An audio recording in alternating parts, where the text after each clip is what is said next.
morning, everybody. That's it? Good morning, everybody. All right, that's better. All right, so thank you for joining us today. Please welcome to the stage MTV icon, Matt Pinfield. And Chandra Sanchez.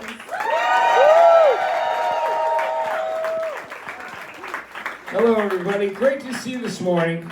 I hope you have your coffee or whatever you need to get started in the morning. It's time for Chonnye, and for Chandra, we're here. We start the day with you today, and it's great to have you all. So thanks so much for coming out, Chandra. It's great to be here with you. You and I have known each other literally since I guess we met each other right around the release. I've been keeping secrets, Yep. So, yeah. so we should talk about that quickly too. It's just we immediately hit it off as friends, and Claudio, we're together. So I was there alongside a lot of pretty incredible things to be there with you for. Now, I've always just wanted to say, and I've told you this, that I've always loved your creative spirit and your amazing ability to, not only to create, but you're just. I think that I can speak by saying this. There's a real reason why their relationship, that Claudio and Chandra, why it's worked so well for so long. It's just you're both two really incredible creative forces and lovable people. But so I'm grateful to have you in my life and to have been a part of your journey too. And to be I went to your wedding and it was fantastic. So it was. That I will never forget, and it was a beautiful day. I think we need a redo. Or the anniversary one, right? Yeah. Let's do like a renewal. Yeah. Reason to have a party. It's awesome. Yeah, yours and Claudio's wedding was absolutely amazing. So again, let's talk about your background because it's amazing. You grew up you were born in Clearwater, Florida, but you grew up in like the St. Pete area, which is amazing because my mother and father moved to Clearwater after my dad, had a stroke and retired from his, teaching science and everything. And he went down there, and my sister's lived in St. Pete since she was like 18, 19 years old. So there's an immediate connection to that area. Tell me about, because you've gotten so into everything from writing to poetry to lyrics. Tell me how old were you when you first found out that you realized you had a serious interest in the arts and in creating and writing? It's funny because if you guys listen to the podcast at all, Misha and I talk about this a lot. I don't think that I ever really thought that writing was a job. That it didn't occur to me till much later that could be a career path. But I was always writing. I was always reading. I remember going to the library as a kid. It was right behind, we lived on this cul-de-sac, and the library was just over the gate. And so we would just, go through the gate, go to the library, and spend hours there, just pulling books down, seeing what they were all about, finding the weird shit, and being like, ooh, I'm not taking this one out, I'll read this one here. But yeah, you go to the grocery store, and I'd always want a magazine or the Time sort of things at the the checkout, or an Archie comic. So I was always creating. In high school, I had AP art classes. I was painting and doing that kind of thing. Ceramics in college, all the course of just creative stuff. But I guess I never really thought of it as a potential, for the future until much later. And then I graduated and took a job in copywriting. It kind of just fell into my hands, and that was that. Oh, actually though, a psychic did tell me, based on my birth chart. She was like, when you're around your 20s, you're gonna write something. And I was like, no, I'm not. And then it kind of happened. So who knows which came first? I think that's really cool, and it's an amazing thing. And obviously, when you first started dating and met Claudio, you immediately realize one of the things that always struck me was the combined amount of intelligence between the two of you. And to be honest with you, it's absolutely true. I mean, you're both incredibly smart, which is why I always thought you guys were such, a perfect couple together. So the fact that you've not only been able to turn that into building a family, but working on such a great creative level to support each other through all the things that you've done, I think is really beautiful. And I witnessed that, you know what I mean, from day one.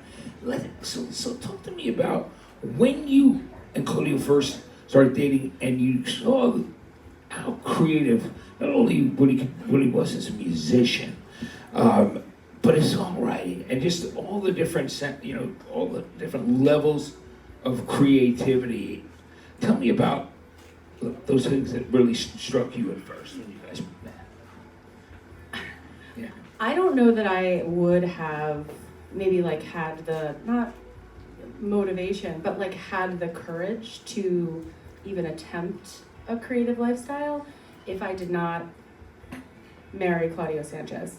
Because he is, it's impossible to not be creative around him. His energy is just, he wakes up and immediately writes. His brain is 100% in creative mode at all times. So I don't know that we would have made it if it wasn't wow, I gotta jump on this train, or this train is gonna leave me at the station. So I think he's one of the most gifted people on the planet. I truly do. I just think spending time with him is inspiring, and his work ethic is really great, which is something that I struggle with because I like to have a good time too. So that's been a really important part too, to learn hey, you can have all of these big ideas. You can, you could be the most brilliant person in the world, but if you're not sitting down and doing it, it doesn't matter. You're never going to get it out of there. So being with him is motivating because he's always working. Yeah, and has that also been helpful in discipline as well? Yeah. In a disciplinary way, because that's the thing. Knowing that Claudio gets up every morning and gets right into little in front of his instruments, or he'll sitting outside in the courtyard and playing a guitar, or sitting in front of a keyboard or whatever, and writing and working out ideas, which he does on a daily basis. That was the thing that really kind of helped motivate you and organize. Is that kind of the thing? Yeah, I think just watching what that looks like in real life, yes. Right? It's not, I'm writing a record just when I have to, or now 3 years have gone by and I guess I better start working on music again, or working on the storyline. He's just doing it all the time. And even as we speak, there are dozens of songs sitting in different folders, just, and he'll write so many songs in a day, he forgets that certain songs exist. And it's whatever happened to the one that was like that, and he's oh yeah, I don't know where that went.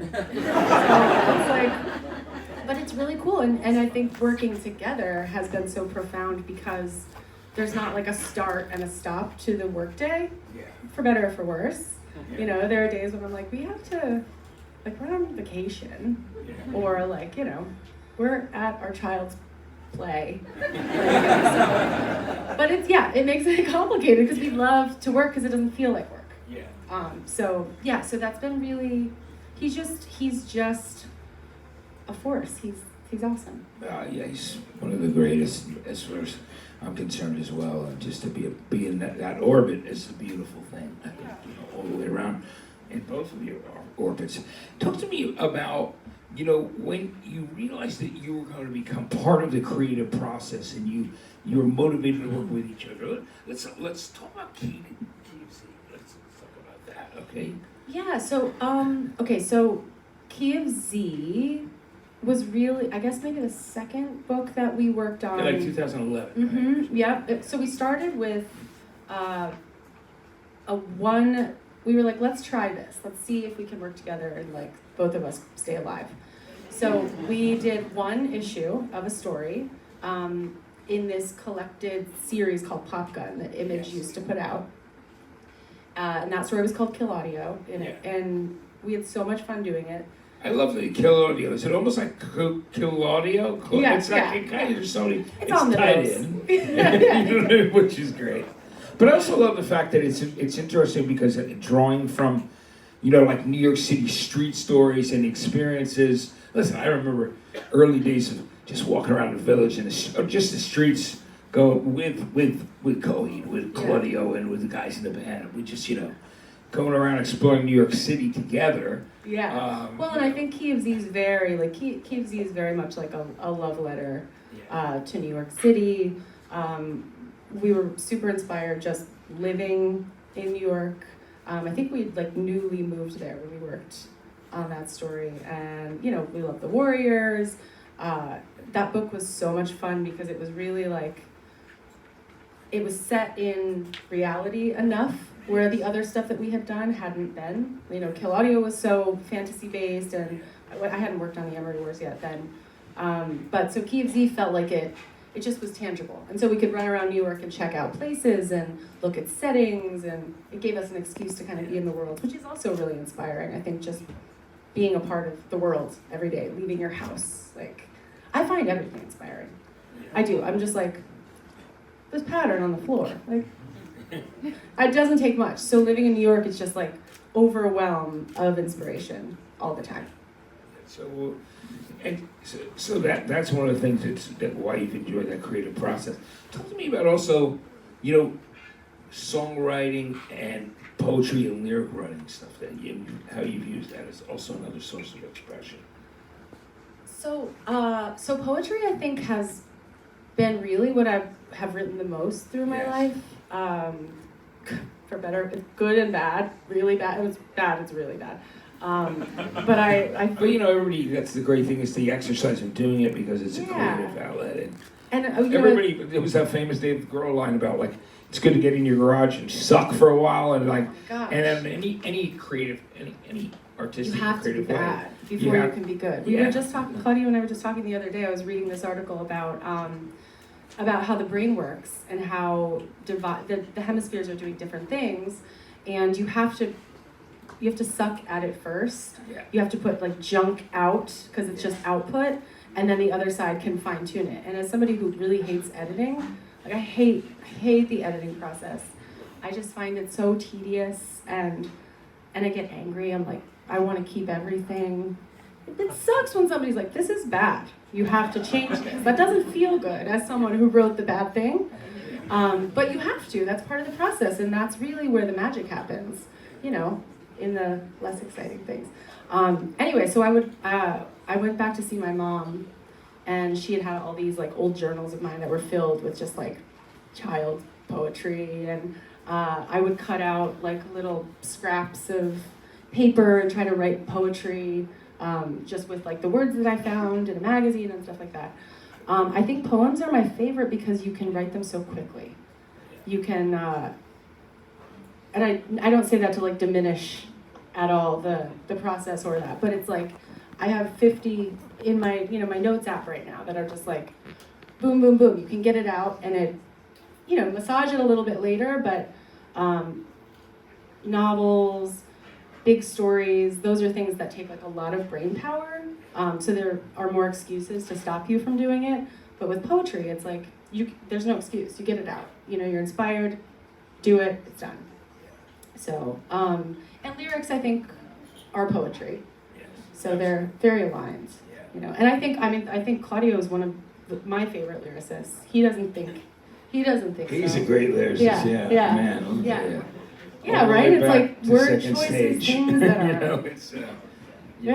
I mean, right from the get-go, you saw the magic in the songs, and I thought that was a great thing. Is that, in the beginning, was it daunting at all? Was it a situation where, knowing his work ethic and the speed at which he works, was it a situation where you were I'm gonna do my best to try and keep up, or at least and figure out what I can add to these different projects, you know what I mean? I think it's hard to not work with your spouse and not have any competition Yeah. Like there's always a little competition. You wanna, you know, and it's funny for us because we work so differently that, like, for example, we'll be walking around and he'll say like, hey, I came up with this melody this morning, and he'll hum the melody and he'll be like, do you have any lyrics for that? And I'm like, no, I need to sit down in my room and light my candle and like look at a paper. And he does it to me all the time. He does it to me weekly. No, what are you know, like, but he's like, well, I do. I've done it so right now. So, like, it's very motivating, you know. So then we'll just walk in silence for a few blocks, and we'll get, you know, a couple blocks up, and I'm like, okay, what about this? It's like, usually sucks, because that's not how it works. But so I've had to get over that and just be like, it's not, we don't have to be the same person. Like, I'm not gonna crawl into his skin, so it's good. Yeah, and that's a great thing, and he doesn't expect that either. You know? Yeah, and it's fun. We just have so much fun. We just have so much fun working. Like, we really do. The one thing that I think both of us could be better at is like picking a project and staying with it. I mean, I get it. Yeah, but that's where you guys come in, because it feels like there's pressure, external pressure. Tell me about, like, well, you know, there's a situation where Claudio's like, I'm working on some songs for Prize Fighter Inferno. I'm looking for some other ideas. This is where I'm going. I'm thinking about it right now. You know what I mean? Yeah, well, so right now is a unique time because I kind of got pulled into the tour for Prize Fighter, you know, when we toured last year, which was so much fun. But I didn't work on any of those records. I wasn't like a part of that creative process really. But you were awesome during it. Oh, thank you. That was really fun. It was so much fun. We need more shows. I know. Well, our son, you know, if anyone wants to be a homeschool teacher on the road. I'm sure there are some of us. Yeah. I'm like, well, what if we just had a pod and everybody's kids came out and we had 5 buses and this was a traveling circus forever. I'm constantly trying to brainstorm ways to just keep us all traveling all the time. I mean, I remember the first time I saw, you know, Atlas side stage. He loves it too. He loves being out. And I remember you had the kids, because at that period of time, we were in Phoenix, you guys were on stage, and we were playing with Tool and Primus. And it was so cute because the kids, you know, they had those, they looked like old telephone lines that were wrapped around their wrists so they could, you know, like just say, it was just a safety measure, you know? But I was like, before I had a child, I thought child leashes were terrible. And I was like, oh, I see why people do this. They're bad. Actually, my dad is here somewhere. Oh, over there. And my little brother, who's 16 now, it's his birthday tomorrow. And when he was little, Alice wasn't born yet. We went to China to visit them, and Max was maybe 4. And we're sitting just like this, in the hotel lobby, talking, catching up, and Max is gone. He is gone. And we're like, where's Max? He had just run off into an elevator. He's hanging out with some lady in this elevator, and I was like, how does this happen? And then flash forward to my child constantly, just like escaping from the room. You know, it's wild. Parenting is crazy. It's fun. It's so much fun. You know. Yeah. Yeah. Yeah, we've watched your daughters grow up. It's crazy. It's amazing that they're young adults now. Yeah. Well, as I watch Atlas grow, it blows my mind. It's cool. I Like love he listening to loves talk, like. You know what I mean? I love when he goes out with us and we just, you know what I mean? He just takes over. Yeah. He takes over. When we went to the out to dinner the other day. Yeah, at the smokehouse. Yeah, the smokehouse. He's like, he just like lays down in the booth, and he just like goes to bed. He doesn't care. He has no problem just going to sleep at a restaurant. Yeah. We're cool with it though. That's the good news, you know. Yeah, It's not you're like trying to make him behave. He was behaving fine. We were like, it was all good. I'm always like, you know what? The world's on fire. Who cares if my kid's sleeping in a restaurant? Whatever.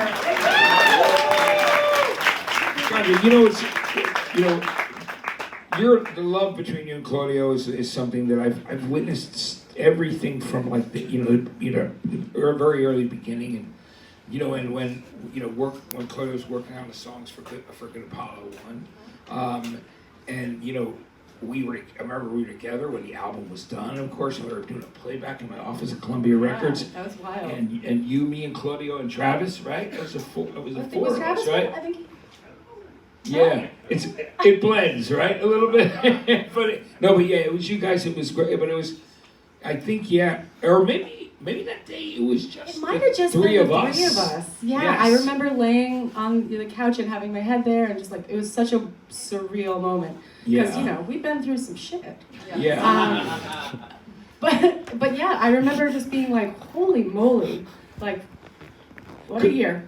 Yeah, and it was amazing because, I mean, obviously, lyrically, I mean, you guys have been very, very transparent and open to all your fans about, what you went through at that time, which I think is a really courageous and brave way to explain to everybody, well, this is an offshoot of what was happening in our lives. That's why the character stepped out of the story and into the writing, the writer, the writing. That's and, it.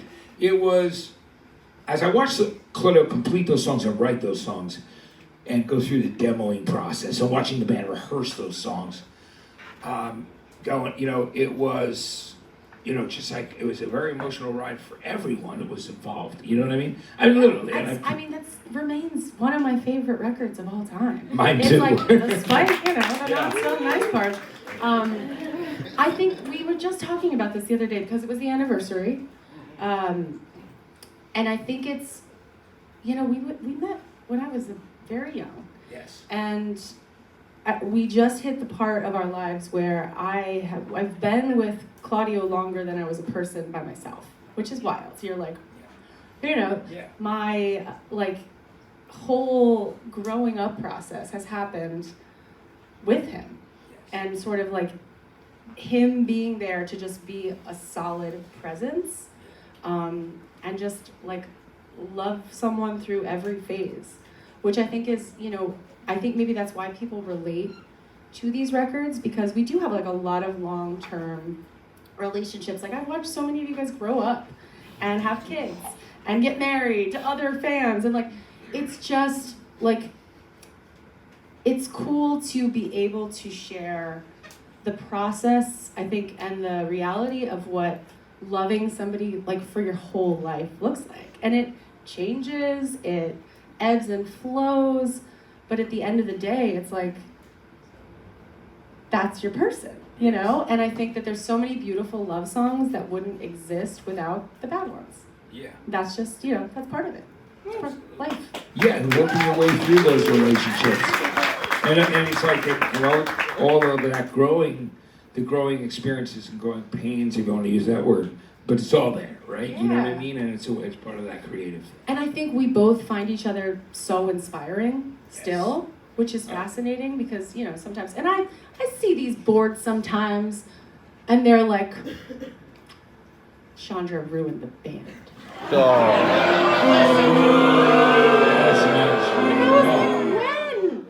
But after the first album, like I'm not around to do, like, which album do you think that I started to ruin it? But there's this. It's funny because you always think you see the bands that you love, the bands like the records that I loved. I mean, coming up like the Acceptance record that you did, that I still is like one of my favorite. I mean, the guys recently played again and redid that record, and it was so great to be out there and see them, and signing them was cool. So they're a great band, and I love that record very much. He's just like, in the scene back then, there was a lot of people going through similar moments in their lives and having like anger problems, really. But dealing with them through those lyrics and those emotions in the songs is what gets you through. Totally. Right? Really, and those records are still important. Like we still go back and remember how it felt to just everything feel so raw and new, and getting your heart broken for the first time and this stuff. And I think it's really, it doesn't have to, this farce that art only comes from that feeling, from that like rawness, from misery, from having your life implode, is not true. Like, you can be inspired by love and by liking the person you're with, and by being creative, and like finding inspiration around you. You don't have to be miserable to be an artist. No.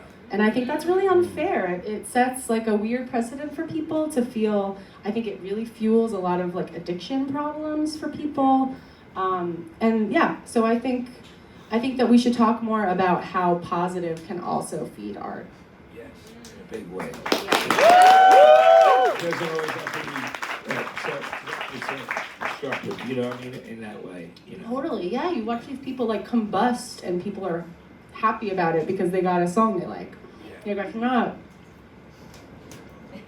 Yeah, it's like, you'd rather see a lot of those people that we know and people that we worked with over the years that have suffered through their art still be alive and around to talk about it. Yeah, like man. Chris Cornell, Lee Staley, guys that I've known, that I was very close to. Yeah. And I just so, I love that, I love, again, the whole working ethic and everything that you guys do. So it's been a beautiful thing to see you guys go through triumph and go through all the different eras of your life so far, you know what I mean? And still be going and still be creative and still being, and I always so admired from the other side the love that Claudio had for you. I thought it was beautiful in the way it reflected in the songs, even when there were songs that were of anger and that stuff, and then but everything was there, all those feelings, and it was amazing. Just again, I always talk about,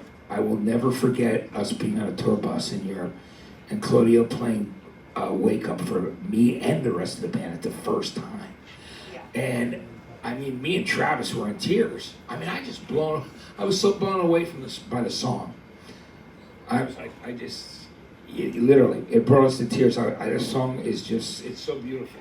It really is such It's still my favorite Coheed song. Somebody asked me the other day on Instagram, like, what your favorite song is, and I was like, it's that. It's hard not to. It's a magical song, and even in that song, you can see like the conflict, right? Yeah. It's like, it's achy, which is, I don't know. I still feel that way. I still feel every day we wake up, I'm like, I was talking to Ernie about it the other day.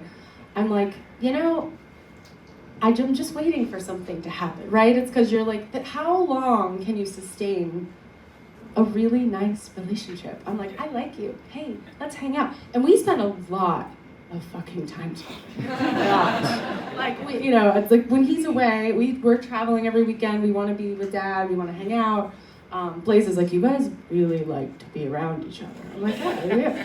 That's great. But even when we're home, it's like we both work at home. We go walk together to get coffee. If I'm running out, let's around to activities, he's in the car with me. We're just always together. And it's like, I don't know what I would do without him. He's my bud. Yeah. He's your person, like you said before. And I think it's beautiful. I really do. I've been bear witness to it for so many years. And luckily been here right on the outskirts, being able to witness it. It's fantastic. Let's talk about the podcast too, and how you and Adam's wife got together. Because I think about us all in that scene and the different shows together, back in the day, right? Like, that's crazy, right? Like, being on, and just like whether it was being on the road with the Coheed guys, or like, we're out with, maybe it's like Bouncing Souls, or and then just there's that, of course, legendary show that happened at what was the place? It was the ballroom in Starland Ballroom. There was not only the show that we released, the kind of DVD video and everything of the one live show, but also it was just, there's that beautiful shot. You might remember in BuzzFeed, they said their number one photo of like the MySpace era was the photo. Claudio's sitting there, he kind of looks like a little bit disgusted. And then you got Adam Adam and Gerard Ray are kissing my bald head. It was classic. It's a great photo. It just came up in my feed the other day. It's such a great photo. I love that photo so much. It just captures the best time of our life. Like, there was so much fun. It was coming up in amazing. That was a tsunami benefit we were doing at the Starland Ballroom in Jersey. And it was, what an amazing thing. But just all of those incredible And watching the experiences. evolution of people, we'll get to the podcast, but like watching bands like grow up, Yeah. it's so crazy. That's my favorite part now of the podcast, is like seeing people's kids running around in the background, or like, I don't know, like getting to know their partners and hearing like what they're eating for breakfast now as a 40-year-old. You know, it's like we were crazy. Those times we were a little wild, and now everybody's just so responsible and like cute. I love it. I just love it so much. It is really cool. So Yeah. Do you find sometimes with your guests on podcasts, it brings back certain memories, it kicks in and you're like, oh wow, remember that time that we were... Totally. It unlocks a lot of core memories. You know, we'll have guests on that I'm like, I completely forgot that we were out together for 3 months or something like that. And what's funny is like, you know, Adam we've known forever. And then Misha I met on the first Taking Back Sunday tour that we did like 7 years ago. But they have 3 kids and they had just had their third. And so she was just like, we met through the halls, but she's running around, there's babies strapped to her. It's like, it's just wild all the time, you know? So we barely got to talk. And she was just finishing her MFA, so she was in it. And Adam was like, yeah, you gotta like talk to my wife, you know, she's just a writer and you guys might get along. And so we wanted to, but it kind of fell apart. And then COVID happened and we connected on Instagram. And so we started talking in the messages, and she's like, you know, do you ever feel like, because at this point now she was actively writing her first novel, and with 3 kids, and Adam's traveling a lot, and she's like, you know, do you ever feel like this is a really hard lifestyle that like people don't really talk about? Because it's like, you know, it's fun. It's hard to complain about something that's also so amazing, you know, and I'm so grateful for this life, but it definitely has its own kind of set of challenges. So she's like, what if we had a support group? Or, you know, partners of band members, or, you know, anybody who's really just away a lot could talk to each other. And I was like, yeah, just like share tips or, you know, whatever. And, but then we're like, we're not doing that. How are we gonna do that? Like, that's not realistic. So we were both like, let's do a podcast, even though everyone has a podcast. So we did, but mostly it's for us. You know, even if we didn't put episodes anywhere, she and I talk, you know, a couple times a week, a couple times a month, and it's so therapeutic to just be like, hey, you okay over there? You know, just have like a set schedule. And we've met so many amazing people. We've actually like, I think, connected bands, you know, which is cool. And it's created like a cool little thread in our lives that I'm really excited for. I love talking to people. Yeah. Period. End of sentence. So that's like, it's extra special to get to talk to people who are kind of in the same world. Yeah. I think that's a great thing, and it's a service. It's a For service. each other, if you think about it, And it's a lot of work.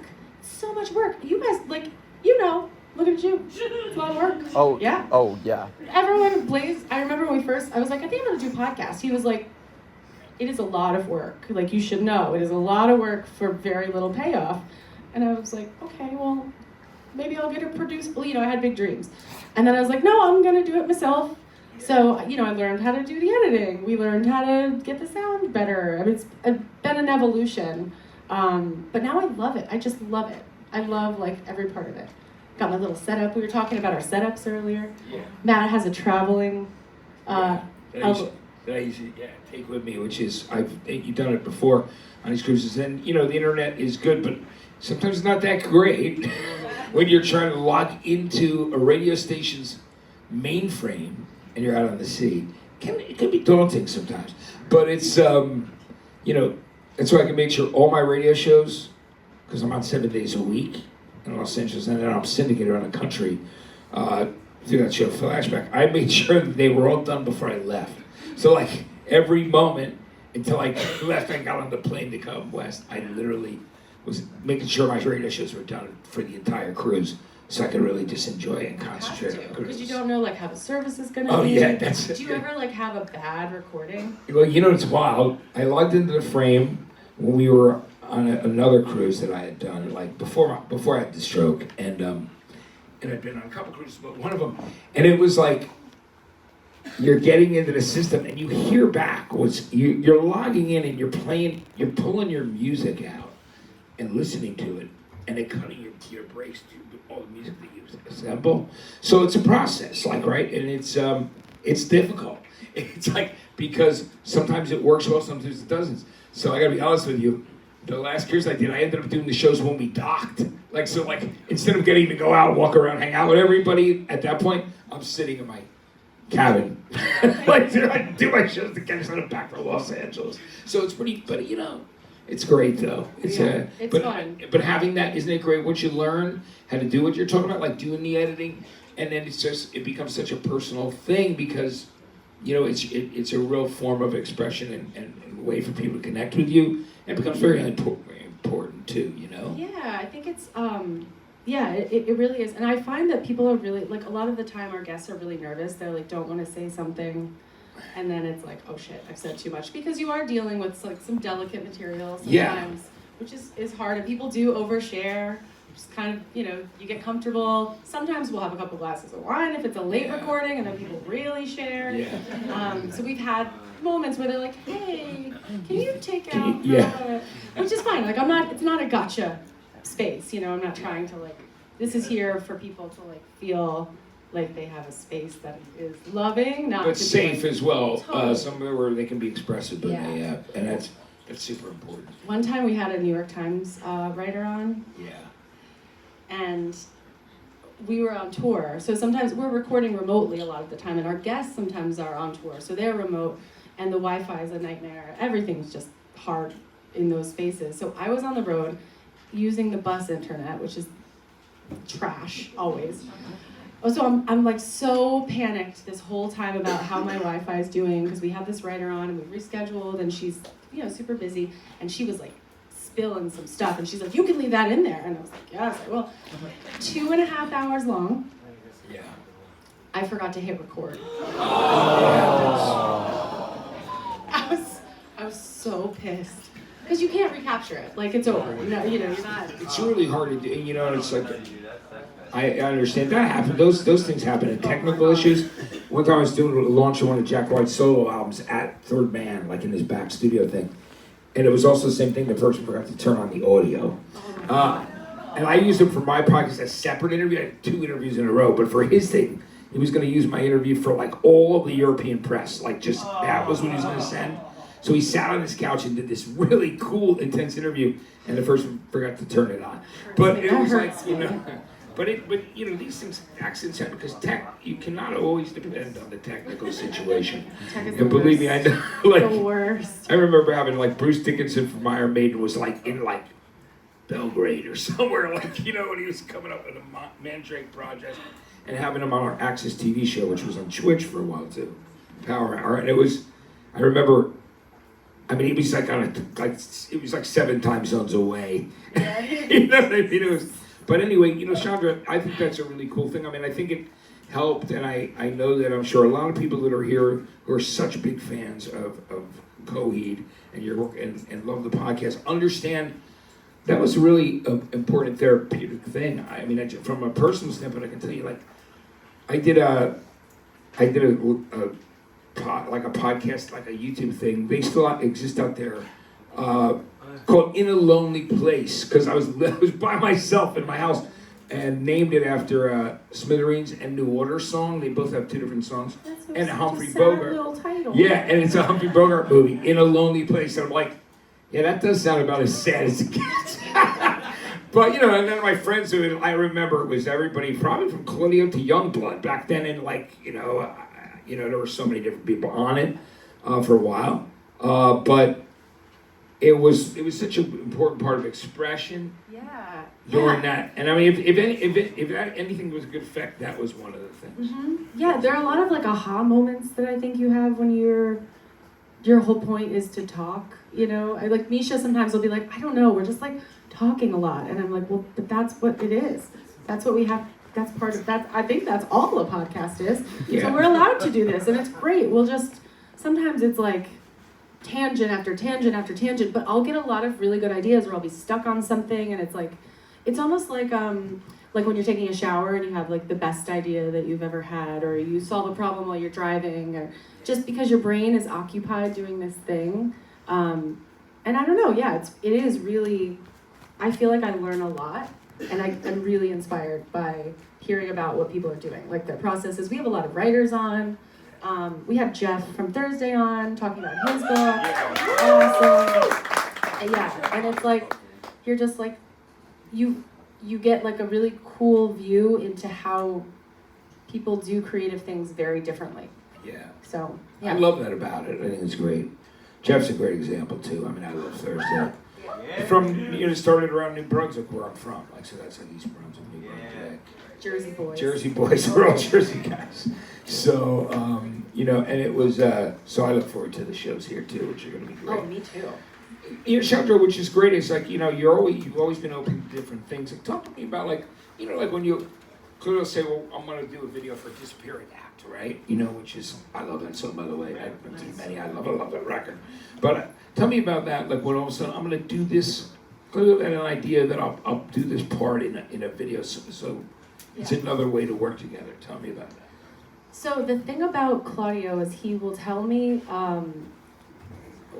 a day before, hey, we're shooting a video, this is what it's about, and you're in it.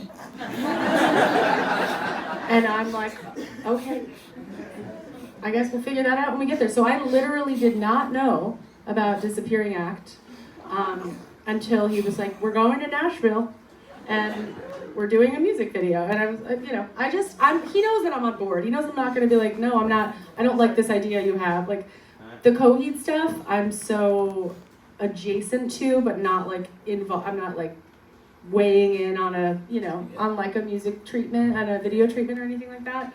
But I do appreciate that he's like, hey, I'm gonna have to kiss someone in this video, and I know it's not gonna go well if it's not you, right? So I'm like, okay, I can see the thought process prior. I'm like, all right, yeah. So yeah, that's the thing about him is he's very considerate. Always. He's so, like, he's thinking about me in, like, very sweet ways. Like, he'll be like, I saw on the ADT that, you tripped when you were moving the garbage can. And I'm like, why are you stalking us? He needs to know, when he's away, he's like, the last video that we just did, he's like, I want you to have a cameo because you were in the first one, and so it's fun. It's really fun. It's fun to do stuff like that. I love it. Yeah, it's great. And one of the things I noticed even early on was just like your ability to adapt, and even in the early days of touring. When I would be along on the tour buses and stuff. It was just because it's a lifestyle that certainly. A lot of people will think it's always glamorous all the time, but there's so much work that goes into it, and there's downtime, as you know, and there's a lot of different things to deal with. It's disgusting. It's not always glamorous. 99% of the time, it is like you're the most disgusting. I mean, not so much now because now if it's like an arena tour or the venues are much nicer. But man, when we were touring together, do you remember? I remember we all got to Paris. And we all needed to take a shower. And there was one, it was Yellow Card, Newfound Glory, I think, and Coheed, and we were on a tour bus, right? So there were days where there was no hotel between the tours. We were just gonna stay up and do our thing, and everyone on like one of the hottest days of the summer trying to share and use that shower. Huge communal shower. Do you remember that? And also, there were no towels, right? So like, if you want to dry your balls, you're gonna have to use one of your own t-shirts. And don't touch the merch. It was unbelievable. You have about 15 minutes. Okay, so we're gonna take some Sarah, questions. do you remember? I don't know. I'm adding one more to that. So this was it was a festival, and it was in the middle of this castle, in the middle of nowhere, and the shower was this huge open, like a prison shower. Yeah. And I was like one of the only women on this tour, and it's just dicks everywhere. And I'm like, oh my god, take a shower. So Chuck, remember Chuck, the tour manager at the time? Chuck. I ran into Chuck. you guys We just saw for the him. new tour. Yeah, he came to Tool in the DR. We saw him. We got to spend some time with him. He was like, I'll hold up a sheet. So he was like trying to create a divider, but it is not for the faint of heart. It's like the hotels are bad. It's amazing. But they were also just a magical, beautiful days and moments. And it's even awesome. We left our asses off and we had a great time. Yeah, you know what? When I was a kid, we weren't fancy travelers. We're not staying at nice hotels. You'd be like, the three of you are sleeping on the floor and we're sleeping. Exactly. So I'm very flexible. I look fancy, but I'm not. I'm down. I'll be like, yeah, we'll stay at this shithole. I don't care. The first hotel that Claudio and I ever stayed at together when we first started dating in New Jersey at the festival Skate and Surf. So was that? I think, wow, what a night that was. Because there were so many great bands there, and literally that night there were like 5 bands. And there was Acceptance, a bunch of. And we didn't have a room because it was our first date. Yeah, technically. And remember, there were everybody was sharing rooms and everybody was going nuts. I think that me and Mike slept in the van or in a stage system wagon and just played CDs all night because they were like, hey, let's DJ for each other, and it was like, that's what we did. It was like that old school. Oh my God, the late do you remember how long it was? The Berkeley Carteret Hotel? Yes. That was it. They had Johnny Cash owned that place back in the day. And the Adriatic, that restaurant, the terrible restaurant. Oh, that terrible restaurant down there. It was so bad, like Clams Casino, but the most horrifying. Oh my God, that place was right by the Stone Pony, right? Yeah, So yeah, I ran a radio station there for years, HTG, and did so much work at the Stone Pony and the Fast Lane, which was right around the corner.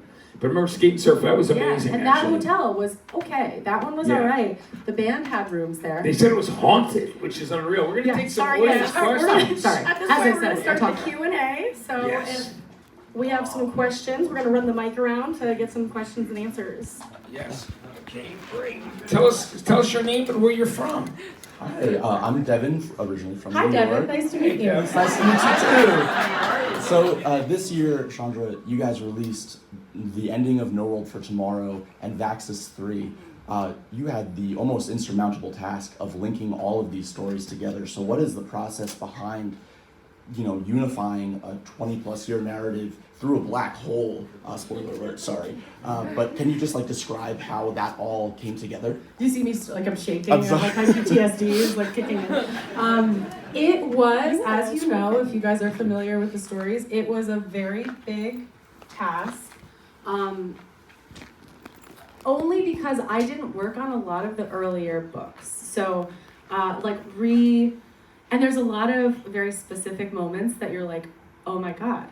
Maybe a writer made that choice to say, casually, 10 years ago or whatever. And at the moment, you're like, did anyone not catch that? That's not right, whatever. So there are moments where you're going back through and being like, somebody maybe took a liberty here. Did they not? What are the pieces that we don't want to forget to close? And so it was definitely a process, but we really tried to do right by it. And we spent a year just going through stuff and making sure that the dots were connected. I do have one very big regret, a very big oversight, and it is Sizer. I feel we are very sad that he didn't get his a moment in the sun. But I think the rest of it is where it needed to be. What did you guys think? I don't know. Loved it. It's awesome. Thank you so much for that question. And we have another question, and she's right there with the microphone. So next question. And what's your name and where are you from? Hi, I'm Kay. I'm from New York. Hey, Kay. Long Island specifically, but Strong Island. Strong Island, yeah. As someone who loves poetry, do you have like a favorite poet or a favorite author that you could recommend or that you would point to for your influences? So my favorite poet, like my stock answer is always Ferlinghetti.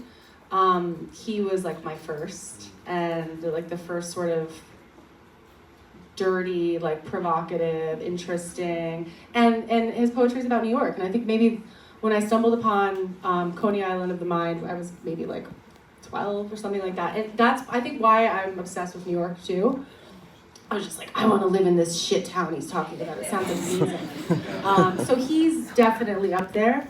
And then I love, there's so many. I love Maggie Smith currently. Like, I think she's maybe my favorite contemporary poet. Ada Limon. Yeah, there's so many. There's so many. And honestly, my favorite way to discover poetry now is Instagram.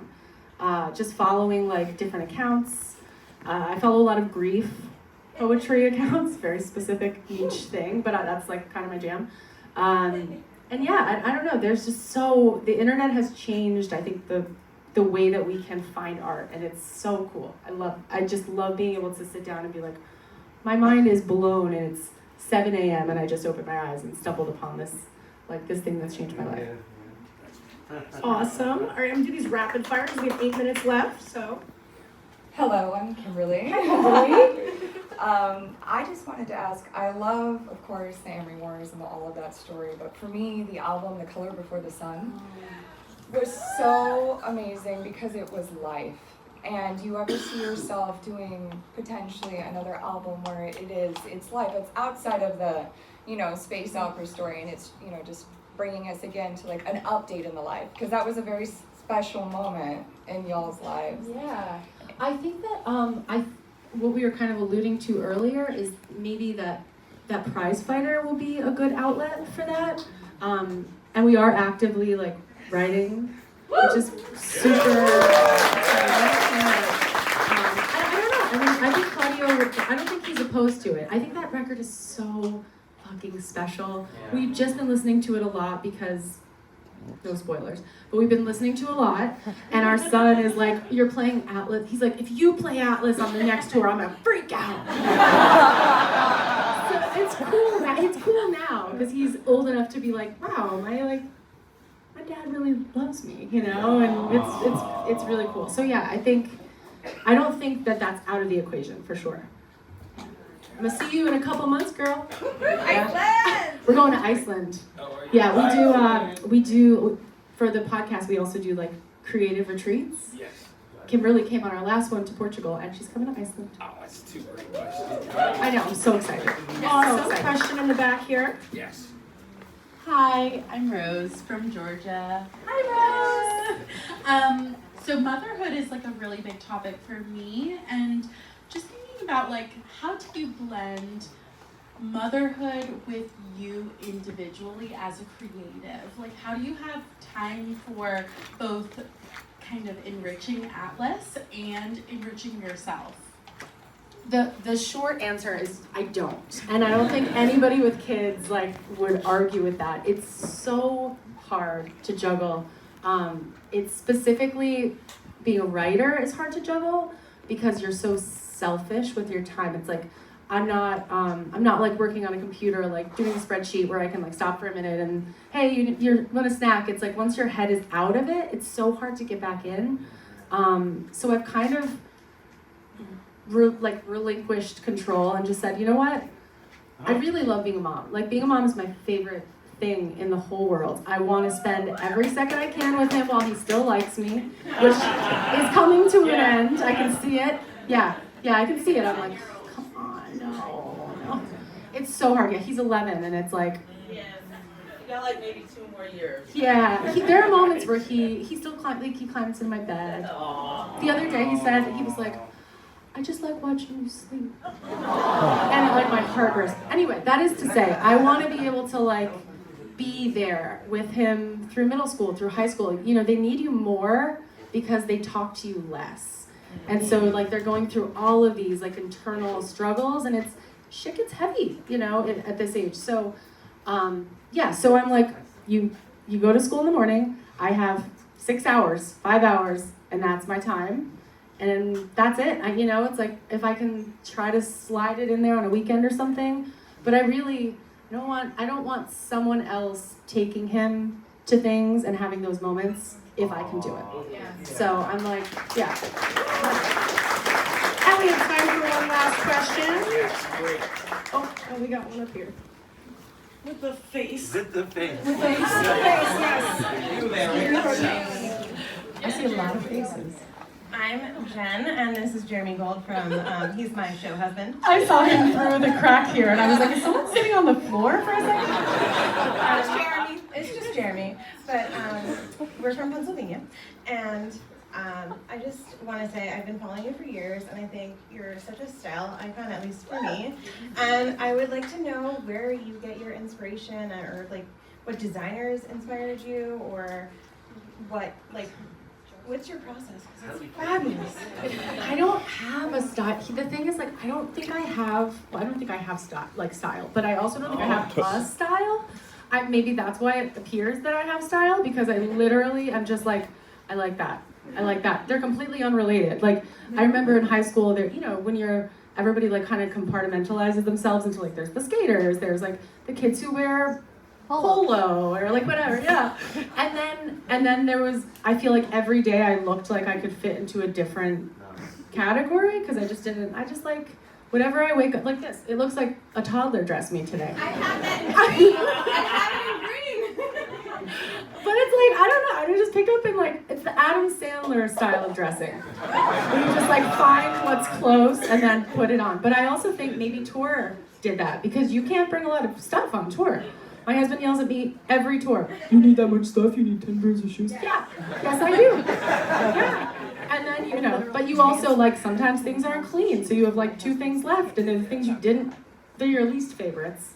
And then you have to make it work. Shit's hard out there. Yeah. But I really appreciate that. Yeah. Thank you so much for that question. That is all the time that we have for today. Please give another round of applause. Let's hear it for Chandra, everybody. Thank you so much for coming and being part of Coffee Show this morning. Yeah, have the best time. Love you. Go party. Today's gonna be like a great day. We love you. Enjoy the rest of the cruise, and we'll see you very soon. Yeah. Probably 4 minutes. a few minutes. Anyway, guys, have a great time. Thanks so much for joining us. Thank you.